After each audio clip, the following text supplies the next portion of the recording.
Welcome in to the latest episode of Betting the Pitch NFL edition. I'm your host, Real_G Warner. I'm joined by @A_Schnicker. I'm not spelling it anymore. You've followed us long enough. If you haven't followed him on Twitter, or as some people call X, please go do that. Today's episode, we're going through the NFC regular season win totals. We did AFC last time. Also have done a futures episode on preliminary Super Bowl thoughts. So go check that out on Apple Podcasts or on Spotify. Leave a 5-star review.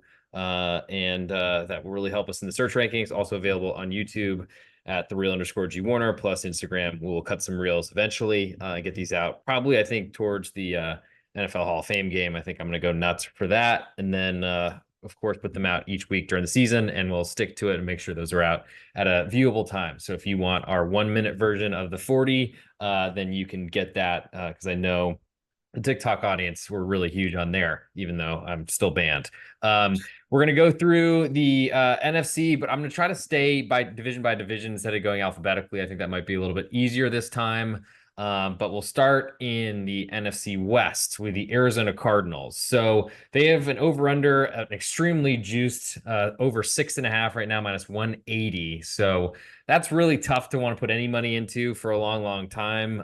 Possibly there's 7.5 out there, maybe, or potentially this changes, but I can't imagine the price is going to come down that significantly. So there are some alternate numbers out there that BetOnline is offering. I'm quoted lines courtesy of BetOnline today and SportsBetting.ag if you're not a member there.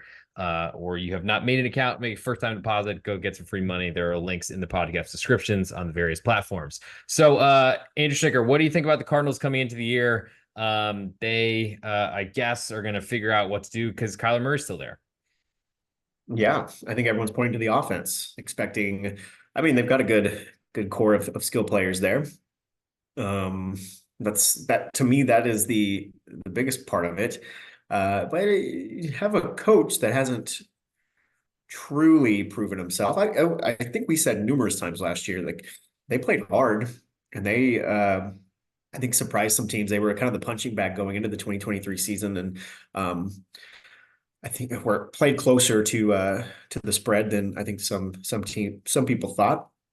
But I really want to see how this whole gel is going to come together with Kyler Murray fully healthy and ready for an entire season, or preparing for an entire season. You know, Marvin Harrison, Trey McBride, you've got all the fantasy names there that people are going to go after. Oh, yes. Defense is still a pretty huge question mark in a division that I think improved itself all the way across. I think maybe the 49ers stayed about neutral. 6.5. My initial inclination was to take the under with this. Anytime I start seeing a lot of momentum building for a team that maybe overperformed last year, but still is lacking a lot of quality, it makes me want to push back from that. Just until I can see it, it's a no play for me. What about you? Yeah, I don't really know what to do with numbers like 6.5 because it makes me feel like, oh, well, a lot of teams are going to finish around 500, and there's some room Yep. there because 8 and 9 is still technically under 500 and would clearly hit that over 6.5. At -180, that's probably not where I'm looking. So I feel like you were tying up money for a long time. We've already said this, but just in case you didn't listen to our first 2 episodes, shame on you.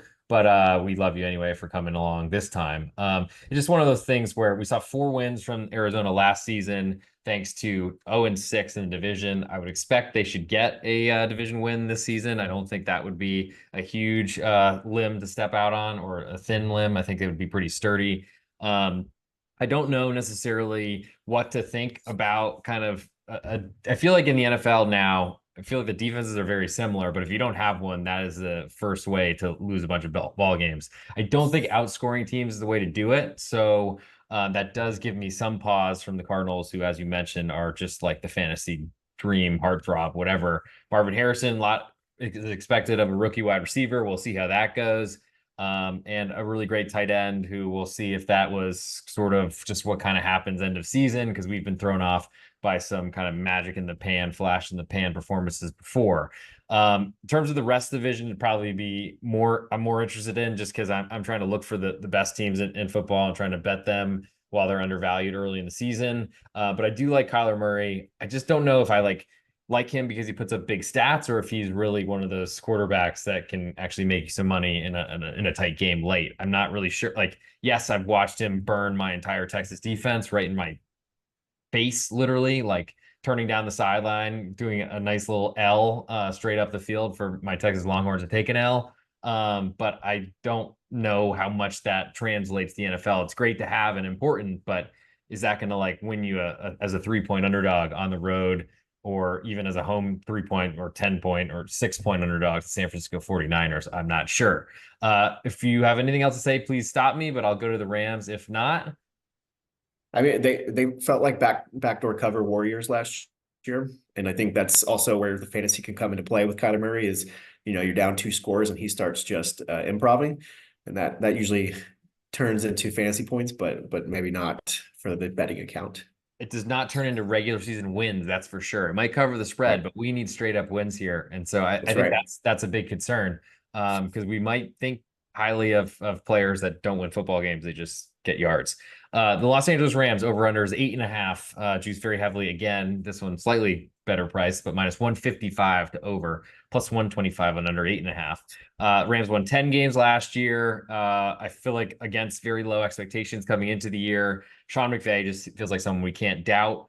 Looking at their division record, 5-1 last year, I expect that to come down. But also, I mean, what an incredible run. And I think we've learned not to bet against Sean McVay. Shout out Brian Hawkins. Yeah, I mean, we can look at the offense and talk about some of those. I think those are all pretty well established. I think even Puka Nacua at this point is a household name with football fans. Let's look on the other side of the ball. We had the Aaron Donald retirement, and then the Rams having to basically restructure their entire defense. And I liked what they did in the draft. I liked the free agent signing of Tre'Davious White if he can stay healthy, which is a big Mm, if. mm. Um, but you've got a couple guys on the defensive line that the one rookie I really like is Braden Fisk out of Florida State. They actually got his teammate, Jared Verse, who was probably the better college player. But watching the Florida State defense near the end of the year, without the quarterback, that defense was carrying the team, and it was pretty impressive. How that translates to the NFL, we'll see. But I like a lot of the motors that they have. Byron Young was a surprise. Kobe Turner again on the defensive line. So I I tried to sell the Rams last year, and it didn't go well. The pieces that they have this year, I wouldn't want to sell them again, especially they've received the benefit of the doubt in the personnel department and with Sean McVay. I'm just really shocked to see the Rams drafting at all, because they basically gave True. all their picks away to win the Super Bowl Yeah. way back when. But first round pick, Jared versus you mentioned, Braden Fisk, second round pick, pretty cool from both from the same school. They probably know how to play together at least a little bit, so that's cool. For in terms of 8.5 wins, I mean that's right on the like. Okay, are they a good team? Is 9-8 good? Is 8-9 okay, acceptable? Hard to say. But I would imagine that division record gets worse. 5-1 is elite, especially facing the Rams. Excuse me, they are the Rams, facing the 49ers twice and really playing road games almost every time they play if they got a big team coming in. So I think I'd lean under on that one just based on the plus money, though. I mean, it'd be really nice to have a 9 here so I can have a little more safety, but I don't think they were going to get that anytime soon. But as always, shop around. We'll move next to San Francisco 49ers. I think favorites to win this division, the NFC, the Super Bowl, everything. Anything that they want to win is probably expected. But over under here is 11.5, juiced actually on the underside. So that's a surprise. Plus 110 on over 11.5 wins. They won 12 last year. Are you giving them 12 again? Ooh, man, I would I'm not sure what we're gonna expect from the 49ers. Um, Training camp has been You're not interesting so sure. far. You're not sure what to expect. I expect them to have a running game that will be unstoppable, and Mhm. they're going to pay their quarterback a stupid amount of money. Yeah, Purdy, the turnover stuff, and I know that there's some metrics to look at with Debo in the lineup versus when he was out of the lineup, how careless Purdy was with the ball. If Debo was out of the game, then it didn't go very well. The turnover stuff is a concern for me. The offensive line is a concern. We've got Trent Williams holding out. We're talking start of August, so those things usually In other settle. news, water is wet. Yes, yes. Exactly. Uh-huh. But other than Trent Williams, like the offensive line to me is just a bunch of guys. It's actually amazing to me what they're able to do, what McCaffrey is able to do. And that's a lot of scheme. Um, Defense secondary it should be once they're healthy, it's one of the best in the league. So yes, like again, I think it's important to disclaim that this is all based off of where people are projecting the 49ers to be. Like I certainly think they're going to be a good team. I'm not sold that they're going to be the best team in the NFC this year. I'm looking at their I would schedule. go under. I'm trying to figure out a spot where they're going to be an underdog. I haven't found one yet. Maybe at Green Bay. They get the Chiefs at home, so that should be, I think, a favorite. Uh, at the Bills, maybe on December 1st. Yeah. At the Dolphins, December 22nd. I mean, I guess those are possibilities later in the schedule. The Lions at home. It's just, of course, just being favored in every game doesn't mean you're going to win 12 games, obviously, or if that isn't obvious, I have to say it. I just don't know because when I'm looking at San Francisco, I feel like I've had some really good experiences fading them and then a lot of really, really bad ones. So I have like both. I never have like a close game experience either. I feel like if I bet against the Niners, it either wins in the first quarter and I'm like, wow, why don't I do this more often? Or I'm like hating myself in that same first quarter. And I'm trying to find that happy balance of not hating myself a little bit longer this season. Move last to the Seattle Seahawks. We're actually over under 7.5 wins. So technically the Cardinals are supposed to finish ahead of the oh, excuse me, no, they're 6.5. I lied. I got very excited. But anyway, the Seahawks won 9 last year. That would be better than their total this year. They were only 2-4 in division, which what happened in the days of when you go to Seattle, you don't win. Yeah. I don't know. And there's some changes there, of course, as every team is changing. But what do you got on those Seattle Seahawks? Where are you at with Geno Smith? Like what's your opinion of him right now? Great fantasy quarterback, but again, this is a regular season win totals episode. I think he's one of the capable quarterbacks in this league. I mean, am I psyched to back him? I'm not sure. I mean, unfortunately, when you ask me about that, my first thought goes back to Pete Carroll not kicking a field goal and going for it on fourth down 3 times in the fourth quarter at Cincinnati last year to miss covering by a half of a point when they would have won the game if they'd kicked a field goal just one of those times, because then they would have kicked another one to win. Wow, I'm just already feeling like nauseous, and I don't think it was the Greek food I ate before we came on, but I think he's serviceable, capable, and that's more than I can say for so many teams. So, I don't mind putting my money behind Geno Smith. I never thought I'd say it, especially after his time in the Meadowlands, but I'm okay with him. Okay. That's where I'm at. He came on and had just like blazing every single number just looked so nice 2 years ago. And then we kind of started to see this like taper off. Um, and so to me, he's kind of middling and maybe in the decline part of it. Possibly. Mike McDonald, the new head coach there. Let's see, they tried to address some defensive issues. Defensive line should be pretty good. And so to me, the home field advantage type that was such a big piece when you're talking about an amazing defense that really fed off that crowd. And I think that's where your biggest home field comes is if you have a dominant defense and you have a massive, a huge crowd. That's where you're gonna pick up a couple more points in home field advantage. I think that they're kind of in transition, in my opinion. Like we talk about being 500 or being right around there. To me, that's pretty spot on because I think that they acquired Sam Howell for the idea that maybe a little bit more time on the bench learning the offense, that maybe he's the future. And they're still acquiring pieces because they've just been decimated in the depth chart. So I think Mike McDonald will need at least half of this season to get his defense to where he wants it to be ish. And I'm not going to be waiting around to stake a claim to either side for this one. So they allowed 402 points last season, averaged about 23.5 per game. That's unfortunately, and I think coming into the season, I'm going to have my standard team total, I think below 23.5, because I just like, it's so hard to expect any points in these NFL games now. Defenses are so good, but also it feels like they're a lot more conservative than they've been in the past. I wonder if the home games will come back into being this home field advantage potentially.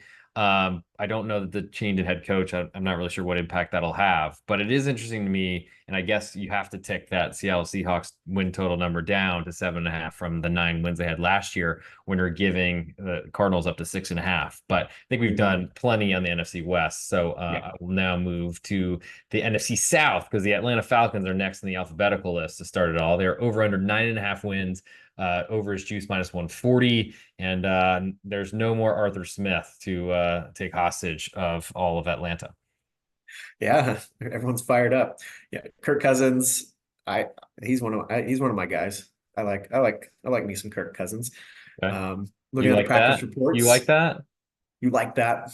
Um, Seems like he's healthy enough. He's in the practice reports. He's able to move around a little bit. Just reading something about scrambling to try to score a touchdown, and Raheem Morris was freaking out, yelling at him to blow the whistle because he didn't want him running in practice. But to Okay. me, it's telling me the sign. The noise of Michael Penix. I was trying to read through the tea leaves. Okay, is this something like where they're worried about Kirk Cousins? Early indications of practice or seem to be that Cousins' rehab has gone well and that he's progressing and that he should be ready to go.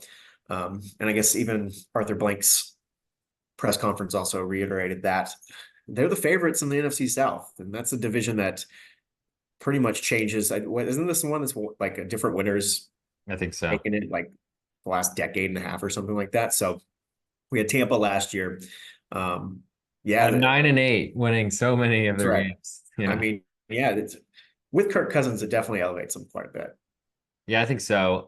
It's hard to know what because Arthur Smith was before he took this head coaching job was seen as I think a capable Right. offensive mind in Yeah. Tennessee, but maybe that was a Vrabel and just a we're going to grind you to death and beat you up with Derrick Henry because that's clearly not been what I mean. Just the usage of Bijan Robinson last year as a fantasy owner just wanted me to and as a Texas alumnus, both of we are, made me want to die or jump off a bridge or whatever I could find that was nearby, but.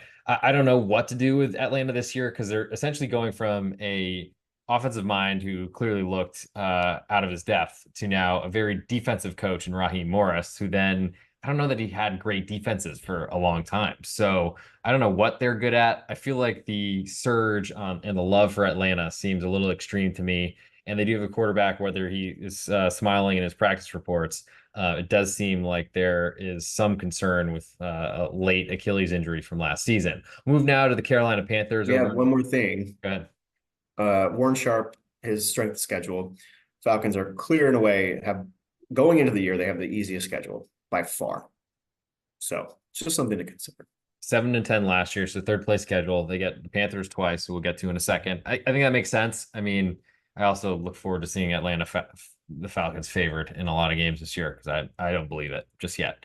The Carolina Panthers over under is 5.5, over minus 130, under is even money. Glorious handle that is 30%. Nice. I think the Panthers can't be as bad as they were last year, where they won 2 games, lost 15. 0-9 on the road, 1-5 in the division. Do you think that maybe some investment advisors might have learned from the Mets and actually had some idea of how to run a football team or just any sort of professional sports organization? Oh, I don't know where to go with that We question. okay, That we would can be leave David Tepper to the side. Keep going. I know we could do a whole podcast on all of his antics. So Bryce Young wasn't very good last year. I don't think I'm breaking news there. Dave Canales is someone who was able to resurrect Baker Mayfield's career. Um, he's going to have to do the same kind of glorious work for Bryce Young. The Ooh. defense, the secondary was fine. I don't. It all just kind of avalanches into itself when you have a awful offensive line and not a lot of it. When who Adam Thielen is your top target, And Which they so replaced with a first round draft pick in Xavier Legette. Xavier Legette and Legette. Deontay Johnson, they signed Deontay Johnson. Now Brian Burns is now a New York Giant. So on the defensive side, they've lost their big pass rusher. Yeah. I mean, that's 5.5 for a reason. That's 5.5. That means they need four more wins from last season to get you. I mean, as we know, the Atlanta Falcons, they're the new kings of the NFC. So I just, and it's even money. Okay, we'll move on to the next on our alphabetical list. It should be the New Orleans Saints if I could scroll my computer to get there. Those New Orleans Aints, they are over under 7.5, juice minus 115 both ways. So not a lot of early indication from the juice, of course, and where this one will go. Saints were 9-8 last season, 4-2 in the division, finished tied for first but missed the playoffs as a tiebreaker, because I think of conference record would be my guess. What do we think about those Nolan Saints? Because they have a pretty good home crowd at times, but then they also have Derek Carr. they do have Derek Carr, and the offensive identity is not going to change. Dennis Allen is a longtime defensive coordinator. He's working with Saints pieces that are big names and guys that we've known for a long time. And I mean long time because they're getting up there in age. At some point, the bottom's going to fall out of that. I still think the identity for this team, kind of like when we went through the AFC, it's a team that wants to be this defensive juggernaut, kind of similar to the Raiders and that kind of identity. They've just invested so much and focused on the defense. And Derek Carr's just out there throwing a tantrum once he gets to the sideline after throwing another horrendous pick. Alvin Kamara, great tool, great weapon. He wants a new contract. Maybe this is like a contract kind of year where you get that motivation. Still one of the better running backs in the league at the position that matters least. But yeah, like my question is, you're going to know a lot about this defense, and that if the defense is not performing, then this is a fade team. Yeah, I think there's a reason why there's a different winner every year. I would expect the defense to perform because they did last season, and they have a defensive coach who probably is spending most of his wheels there. I still think offense is the biggest issue. And I mean, I wish we had like a 9 here. That'd be much nicer. Go ahead. I know, I agree with you. That, like, to me, the offense is the issue. So if their defense that is aging is finally falling out, then that's when it's like this is going to be a disaster type So thing. that's how the Panthers get to 6 wins. They steal 2 from the Yeah. Saints and then find maybe some more. Tampa Bay, we will then move to the division winners, now down to 7.5 wins. Over is very juice, minus 160 to plus 130 under 7.5 wins. 9-8 last year, get the first place schedule, not great. Get to, I guess, prove the haters wrong of Baker Mayfield, including A_Schnicker. What do we think about the Tampa Bay Bucks? Because from what I recall, they were covering spreads in the playoffs last year, knocking out the Eagles, if I remember correctly. So I have some positive memories of them heading into this year with Mike Evans, where everyone's already predicted his death, and he's probably still going to catch 1,000 yards and probably more than that. So Dave Canales, who now is with the Panthers, he was able to somewhat get Todd Bowles out of his extremely conservative shell. Todd Bowles, another defensive mind as a head coach, wanting to make sure he protects his defense at all costs. Yep. And then making a super basic vanilla offense. I wouldn't say, I mean, the Bucks offense last year was like just absolutely outstanding, but it was definitely better. I would say top 10 in the league overall in terms of if you're just watching it. So now where do we go with a new offensive coordinator where Bowles is still calling the shots? I am not a total Baker Mayfield apologist. Now I consider Austin my home. He's an Austin guy. Don't I want him to succeed in that way. I'm just not really sure that the coaches are going to let him do it. Yeah, I feel like, I mean, that I'm not paying minus 160 to No, absolutely put not. my life on Baker Mayfield at this point. Yeah. But I do feel like that is a bit of a step down from, certainly they exceeded expectations last year, and people look at their first place finish and probably overestimate how many wins they'll have. And that schedule is going to be a bear, most likely. But I still feel like this division seems very, very up for grabs. And I don't know, like, 7.5 feels like a really small number. I feel like eight wins could even win this division, and you're hitting the over on one, two, three of those teams, maybe four, all four if they win 8 games. Yeah, New Orleans at 7.5 too. So like literally, if you get to 8 wins, one game under 500, you're hitting the over on every single one of these teams. So that's not asking a lot, and to me, a really, really bad division. But I guess that's there's not a lot of love for the NFC South. We'll move now to the NFC North. The Chicago Bears are first alphabetically on this list. Over under 8.5 wins, minus 180 to over.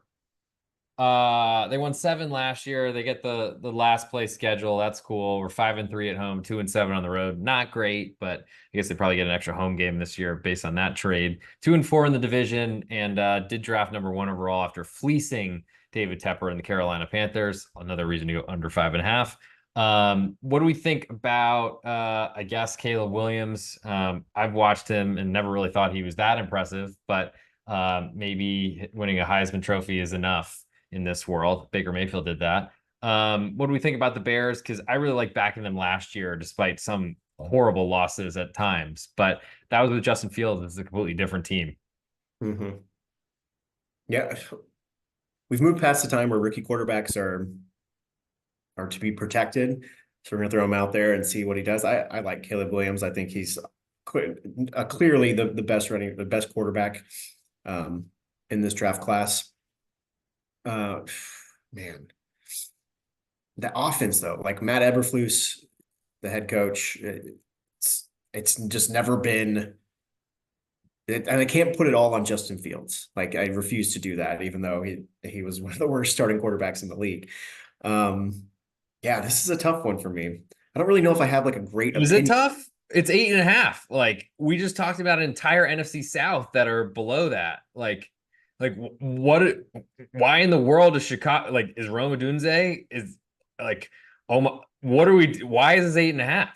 You want to go under or over? What do you mean? I want to go under. Like I, I don't even know how to pronounce. Is it Everflus or Everflus? Like I don't even like. DeAndre Swift's going to come in and save the team. Like I'm sorry, rookie quarterbacks who lost like a million of his less than a million games. Like wasn't USC last year 7-2 or something like that? Finished the year 7-5, whatever the number was. Like Yeah, it I was a think they're really six bad and one, close. and yeah. Like maybe he just comes in and is a absolute rock star, the most overused term in business. But like I don't see it. Okay. I think you've got the take. Let's go to the next one. I got plus 150 and under 8.5. Like, what is going on here? I mean, clearly I don't know what I'm talking about, Well, but I guess I know where you're going in the next 15, 20 minutes. maybe I'm just it's amazing. Every time we do the show, I find more bets to put in. We'll move next in the alphabetical order to the Detroit Lions over under 10.5 at underscore Snicker, A underscore Snicker. We went to the NFL draft this year, saw no one drafted live, but you know, whatever, who cares? We were there in spirit, sort of. I The mean, no one Lions, really sees anyone drafted live. It's all just a show. it's that's not true. I when I lived in Nashville, I definitely saw someone get drafted live on a stage outdoors on Broadway, and then was like, "It's way too hot. Let's go get a drink." But the Lions over under is 10.5 here. Juice minus 135 to over, plus 105 on under. 12 wins last season. More and more love for Dan Campbell after his run in the playoffs. Why is this number only 10.5? Well, everyone needs to go back and watch our NFL, just our futures episode where we talked a little bit about Jared Goff and where he's at. I think I mean, he's got all the weapons around him. So kudos there. Offensive line is really solid, really good. I'm not really worried about the offense. The defense again is not very good. They've been just throwing so much cash and so much draft capital at the secondary. Maybe they figure it out. I think Terry Arnold was their draft pick, Yep. another defensive back, First because the round. guys that they signed before last season, terrible. So I don't know. I feel like 2 weeks ago I was like, we should probably buy in on the Lions. I like. So I guess we're not seeing win totals at 12. So like that's probably not expected after the Lions won 12 last year. 10.5 feels a little bit short to me, but you know, there's some, I guess, love out there for the Lions. They performed really well last year in the playoffs. Seem like they can do that again. Even if the marketplace is considering the Chicago Bears as 8.5 wins to be a ridiculous under bet. Still trying to figure that out. Move next to the Green Bay Packers. They are over under 9.5 wins. I think we got to go a little bit quicker, but total is juice minus 145 to over 9.5, plus 115 on under 9.5. We talked a lot about, and certainly go watch our futures episode if you want some interest from one of our two panelists here about potential to win the Super Bowl. But Green Bay Packers had a great playoff run as well. Same sort of story as the Lions. Just inked their quarterback to a massive deal. Doesn't look like an overpay just yet. What do you got on Green Bay? Okay, this is one of the final few teams that I was really wanting to dive into, because yes, their playoff run was glorious. However, you look back to the final 6 games of the year when they were able to scratch and claw their way into the postseason, and it's a win or a loss against the Giants. It's a loss against Tampa Bay. It's a win against the Panthers, a win against the Vikings and like their fourth string quarterback, and then a win against the Bears. Like, to me, this team is still, I don't know, man. I know you're a big fan of what the Packers are. I'm just not seeing it yet with the Jordan Love commitment of a new 4-year max deal. Easy with calling me the F word, please. All right, all right. What would you But I call it? was I was very, I was very impressed by them last year. Maybe it was I stoning our cows or should have beaten the San Francisco 49ers. I mean, that's a problem in the regular season win game because you can't cover the spread and look good and oh my God, too bad, so sad they lost at the end. That doesn't I think work. everyone's remembering the electric play in the postseason and not truly diving into the whole body of work. That's my concern. They have That is another very the possible. defense. They threw out their previous defensive coordinator, got Jeff Hafley, the former Boston College head coach. Um, yeah, we'll see. Okay, we might come revisit this if we have a little more time at the end. Last on the list from this division are the Minnesota Vikings. They are over under 7.5 wins. Choose very heavily to under minus 150 on under 7.5, plus 120 coming back over 7.5 wins. I feel like that's fairly low for a team that's usually competitive, though they did only win 7 games last season and lost the tiebreaker to finish third. So they have a third place schedule instead of the fourth place that the Bears get. Okay. So how many games is McCarthy starting? Because that would be the rookie argument, right? Or Sam Darnold, who is like right there on the fringe, pretty solid backup to probably can be okay, mediocre as a starter. So If you switch to McCarthy, if McCarthy wins this job out of camp, I feel a lot better than if he's taken over in week 2. I'll put it that way. you feel better about the under? I feel better about the Vikings that I feel like that meant they chose to start JD McCarthy, and it's not just Sam Darnold is an absolute disaster. To me, I feel like they are still trying to play the long game. Maybe I just totally negated the comment I made a couple minutes ago that every comment that I've read is that they're slowly working McCarthy into the offense and that he's not getting any first team reps. I think that's probably right. And so I think they do want to take their time. McCarthy's also he's a younger prospect. I think he's 21. Um, I like JJ McCarthy. One of our buddies, Derek, will crush me for that. But I think it's the right move to slow play him. And with Sam Darnold, the juice to the under makes sense to me. All right, we're gonna have to move faster now for the NFC How much East. time we Last but got? not least, less than 6 minutes. Dallas Cowboys over under 10.5 wins. Choose very heavily minus 210 to under 10.5. They won 12 games last year, fell on their faces in the playoffs, but that has nothing to do with regular season win totals. I gotta say, I feel like Dallas was pretty good in the regular season, had their, I guess, butts beaten pretty bad by the Packers, but that doesn't really change my opinion on them. They just have a first place schedule, and that seems pretty tough. Yeah. I think the offense is going to be really good. I think the defense is going to take a huge step back. Real quick, little handicap there. There we go, which is pretty amazing considering how good that defense was at times. Yeah. We'll move now to the New York Giants, who are on Hard Knocks and probably get some little love for that, but they're still totaled at 6.5 wins, minus 145 to under versus plus 115 to over. Yeah, Hard Knocks, they basically just crushed Daniel Jones. Like everything was just hating on Daniel Jones. Um, I'm not giving up on my guy Dayball yet, even though the 2 years ago was a pretty lucky. I think the NFC East has improved all the way across the board. All right, we'll go to Truly. Philadelphia now. Over under 10.5, just like those Cowboys. Over is -140, however, compared to -210 on the under for the Dallas Cowboys. +110 on under 10.5 wins for Philadelphia. What do you think about Kellen Moore coming in as offensive coordinator? Because No, he doesn't seem to want to run the football, the quarterback, as much. no, no, no. He will not run the football. Although like he's not stupid. Like you got Jalen Hurts, you're gonna try to get him out in space. Um, I like what they've done with the coordinators after Sirianni, that disaster to end the year. You've got two well established coordinators, Vic Fangio and Kellen Moore, um, that have proven results in my opinion. So to me, this is the right setup for the Eagles. If people want to go back, you'll know where I stand on this team going into this year. Yeah, I like where they're at. All right, last but not least, we have the Washington Commanders starting a Heisman Trophy winner at quarterback, seemingly from game one. Over under is 6.5 on the Washington Commanders, which they're still the Washington football team. -120 to under 6.5 wins, -110 to over 6.5 wins. Not much of a split there, but we're 4-13 last season. Very different quarterback situation now with Howell moving on.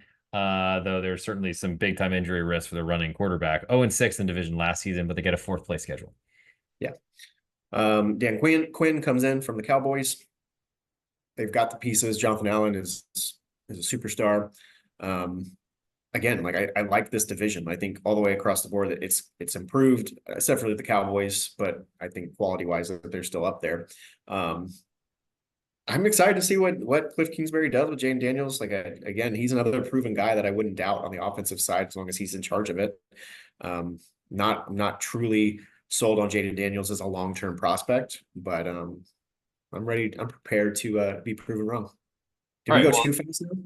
it's time for our best bets. Before we get in there, please leave a 5-star review on Apple Podcasts. Search Betting the Pitch on Apple Podcasts. On Spotify should be there at the real_G Warner for anything on YouTube content. And of course, on the Reels and the Instagram Shorts at the real_G Warner will get you done there. We, of course, want some follows on Twitter at the real_G Warner at _SCHNITKER. I said I wasn't going to spell it, but I just did. So Andrew Schnicker, if you want to give us your best bet, your NFC win total for this Wednesday, July 31st episode, getting ready for the NFL season. We've talked all offseason about I'm trying to stay positive with all these teams. I feel like the most negative I got is in a division that is super up in the air, but I'm going to stick with my conviction on it. We're going to go under 7.5 wins with the New Orleans Saints minus $1.15. Got it. Hey, this is real_G Warner. This is the Betting the Pitch NFL edition, the NFC regular season win totals episode. You just heard at _Schnicker just gave you the under on the New Orleans Saints under 7.5 wins. And I am the real_G Warner, Instagram, Patreon, Twitter, and on YouTube. We could certainly use some 5-star reviews on Apple Podcasts and on Spotify, plus your subscriptions on YouTube if you're watching us there, or if you're on Instagram, do it there too. Plenty of baseball content coming out and other sports, whatever comes out. And of course, the actual kicking football is coming out very soon as well. Trying to get _Schnicker to get more into that. But he's the American Pitskin version of the football interest, unfortunately. You can follow me on Patreon as well, patreon.com/real_G Warner, best spot for all my plays across all sports. But for my best bet in this episode, I'm going to stay in the same division. We're not expecting a lot of wins. I'm going to go Carolina Panthers under 5.5 wins. So go for not a lot of wins in that NFC South. That'll do it for this episode. Probably not the best way to do it, but hopefully everyone else is good in that division and we see the Saints and the Panthers fall on their faces. We'll talk to y'all next weekend or next week or whenever we record our next episode. Thanks for tuning in.